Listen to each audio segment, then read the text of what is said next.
Bueno chicos, en esta clase nos toca hoy empezar con la unidad 14. Ya hemos terminado la unidad 13. Si ustedes se fijan, hemos trabajado todo lo que son los elementos del acto jurídico. ¿Sí? Hemos trabajado sujeto, hemos trabajado objeto, hemos trabajado forma, hemos hablado de la causa. Entonces hoy nos toca la unidad 14. Esta unidad vamos a ir muy lento, la verdad, porque es quizá una unidad que viene a conectarse con la unidad de los actos jurídicos, es decir, se conecta con la 10, no, con la 11 y la 12, ¿sí? Por eso es como que volvemos atrás y vamos a trabajar nuevamente con estas dos unidades. Es decir, vamos a hacer como un repaso. ¿Qué me sirve evidentemente hacer este repaso? Siempre lo hemos hecho. Volvíamos, digamos, como a dar la clase de las unidades anteriores para que puedan, digamos, ir investigando de otra manera, ir viendo cómo se va articulando lo que es el acto jurídico y lo que puede ir pasando, ¿sí? Por cuanto cuando ustedes lo lean se van a acordar de que estamos trabajando ignorancia, dolo, fuerza e intimidación, cosas que hemos hablado nosotros con respecto a los elementos internos. No obstante, la segunda parte de esta unidad, el punto 5, punto 6, punto 7, son las acciones que puede tomar el sujeto cuando se encuentra entre otros, digamos, otro tipo de vicios, ¿sí? Porque los vicios son estos defectos que existen al momento del nacimiento del acto jurídico, ¿sí? Al momento que el acto jurídico se está creando o está dando vida, por así decirlo, aparecen estas cuestiones congénitas, ¿sí? Que van a aparecer en el momento que se tengamos presente que cuando hablemos de vicios, cuando hablemos de nulidad, no vamos a estar hablando de responsabilidad, ¿sí? Vamos a tener una clase de responsabilidad, seguramente la vamos a trabajar probablemente la clase que viene o la siguiente vamos a tener una clase especial, vamos a hacer eso. Realmente creo que como han venido los exámenes últimamente con las cuestiones de responsabilidad de actos ilícitos, hay algo que está faltando, ¿sí? Que está faltando conocimiento y la verdad que quizá falte, no sé, un PowerPoint un poco más pormenorizado y más profundo. La verdad que estamos teniendo tiempo para hacerlo y me encantaría hacerlo, así que lo vamos a hacer. Sí, vamos a tener una clase especial, va a ir sobre responsabilidad, vamos a conectar. Disculpen porque se me seca mucho la garganta cuando hablo. Vamos a tomar lo que es responsabilidad que hemos visto en los primeros, digamos, en aquel momento cuando hablábamos de los deberes, de las obligaciones, vamos a volver a trabajar sobre eso, ¿sí? En ese sentido, cuando trabajemos sobre responsabilidad, vamos a hacer una clase especial. ¿Sí? Como habíamos trabajado nosotros, va a ser esta clase la vamos a hacer bastante corta, porque vamos a hacer una clase como de enlace, ¿sí? Si ustedes se fijan, en la unidad 11 hablamos de la causa de la relación jurídica, el hecho jurídico y la teoría general de los actos voluntarios. Este es el segundo punto, ¿sí? Teoría general de los actos voluntarios, las condiciones internas. Eso es lo que se va a conectar con estos vicios. Porque si nosotros hablábamos de las condiciones internas, se acordaban que eran tres: discernimiento, intención y voluntad, ¿sí? Y si nosotros hablamos de discernimiento, el discernimiento era, esa cuestión de no poder determinar lo que está bien y está mal. Y digamos, cómo se suprimía el discernimiento era a partir de que un sujeto no tenía la madurez suficiente o no podía entender por alguna enfermedad o algún elemento que impidiera que él pudiera determinar lo que está bien y lo que está mal, ¿sí? Si volvemos a la intención, vamos a encontrar el dolo y el error, ¿sí? Que lo tienen el punto 2 y el punto 3. Y la libertad cae con el punto 4, la fuerza independiente. ¿Sí? Eso es para que se nos...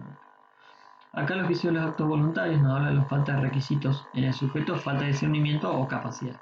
En ese sentido se refiere a esta cuestión de la falta del discernimiento, la posibilidad de que nos habla. El vicio en el objeto, cuando nosotros no tenemos los requisitos establecidos por la ley sobre el objeto, ¿sí? ¿Se acuerdan esto? Que sea posible, que esté dentro del comercio, que no haya sido prohibido, que no vaya contra la moral y las buenas costumbres. La falta de estos requisitos va a llevarnos a la existencia de un vicio en el momento del nacimiento. Por ejemplo, la compra de un puente. Un puente no se puede comprar porque está fuera del comercio. O la compra de elementos que están prohibidos en el comercio. En ese caso, la compra tiene un vicio congénito, por lo cual podemos articular una acción de nulidad sobre ese acto jurídico.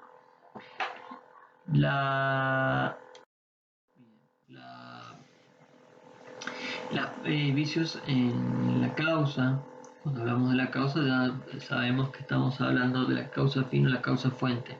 Vamos a estar ante un vicio que tiene que ver, nosotros que somos anticausalistas, que va a tener que ver con el propósito o el motivo o con el objeto, ¿sí? Ahí es donde nosotros conectamos con el anticausalismo.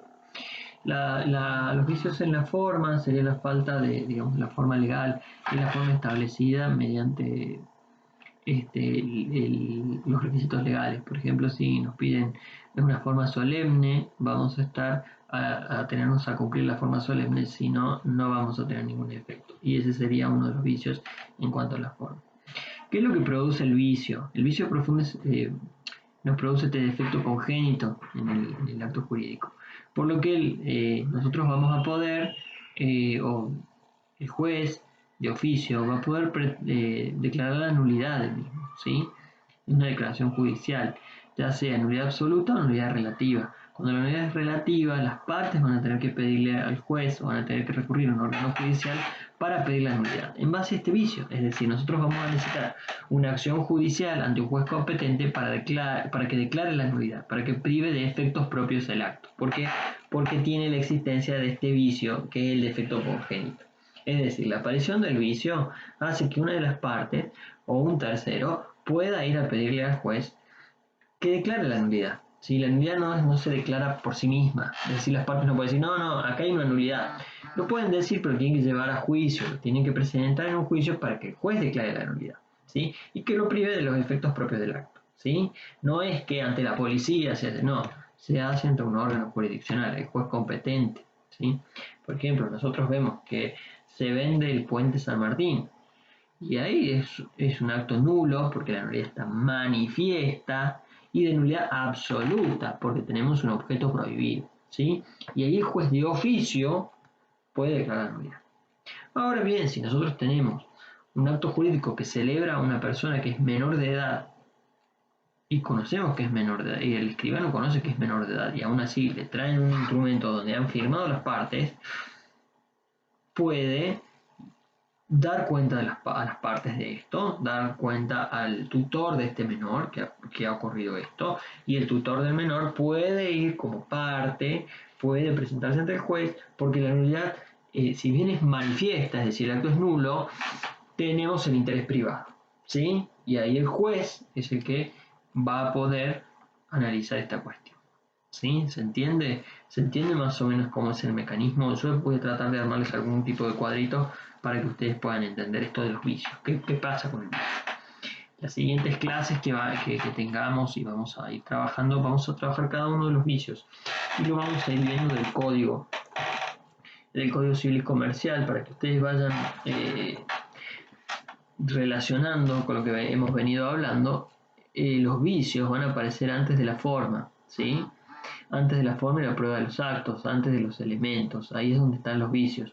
¿Por qué? Porque el Código Civil y Comercial conecta estos vicios que vamos a trabajar con los elementos internos del acto voluntario, y así es como funciona, porque si ustedes ven, nosotros volvemos un poquito para atrás, nos vamos para los actos jurídicos que están en el 257, donde tenemos la definición del hecho jurídico y del simple acto. El 259 tenemos el acto jurídico, que es el acto voluntario lícito que tiene por fin inmediato adquirir, modificar o extinguir las relaciones jurídicas. Y ahí tenemos ese abanico que hablábamos, ¿sí? El acto voluntario nos dice que es el ejecutado con discernimiento, intención y libertad, ¿sí? El 261 nos va a plantear cuándo un acto es involuntario, ¿sí?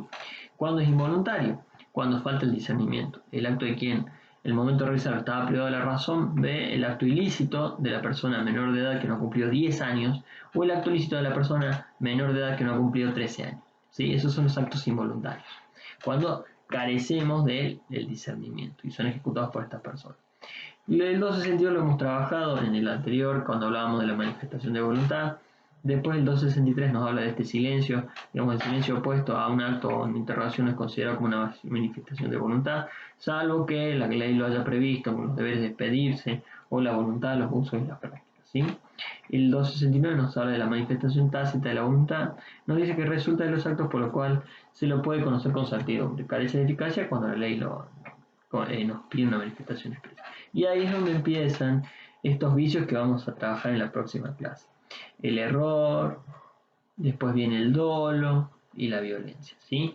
Que van a ser aquellos que suprimen, si ustedes van así, recorren un poquito antes, sus códigos civiles y comerciales, donde trabajamos con el acto voluntario, 260. Entonces pueden poner el 260 en el discernimiento, abajo del discernimiento hacen una flechita y me ponen el discernimiento con la falta de voluntad, es decir, el 261, ponen abajo el discernimiento. La intención me van a poner el 265 y el 271. Y cuando hablen de la libertad, van a ir un poquito más abajo y van a poner 276, ¿sí? En ese mismo artículo, repito, por la duda, que no se haya entendido, del 260, cuando con el lapicito bien finito, o quienes estén trabajando con códigos civiles digitales pueden hacer una pequeña llamada hacia el costado. El discernimiento van a poner el 261. Cuando ponen la intención van a poner el 265 y después ponen el 271. Esos dos pasan una línea de abajo y ponen ahí abajo. Y cuando hablen de la libertad en el 260, ponen una pequeña liñita, una flechita y se van a remitir al 276. ¿Sí? Y de esa manera van a poder, cuando vayan a leer, se van a acordar lo que decía el profe en primer año, cuando hablábamos de los vicios de la voluntad. ¿Sí? Eso quiero que hagan cuando vean esta clase, que ahora mismo la vamos a cerrar para que puedan ir trabajando de esta manera. ¿Sí? Lo que les pido con esta clase es que ustedes repasen un poco la unidad de la causa, ¿sí? De los hechos y los actos jurídicos, quiero que la vuelvan a leer en esta, digamos, cuando reproduzcan esta clase. Por eso la clase va a ser bastante corta, para que ustedes tengan tiempo, es decir, no les quiero robar más tiempo para que puedan leer y repasar. ¿Sí? Cualquier cosa reproducen la clase que hemos trabajado sobre los actos jurídicos y los actos voluntarios. Así que bueno, chicos, espero que anden muy bien. Les dejo un abrazo grande y cuídense mucho. ¿Sí?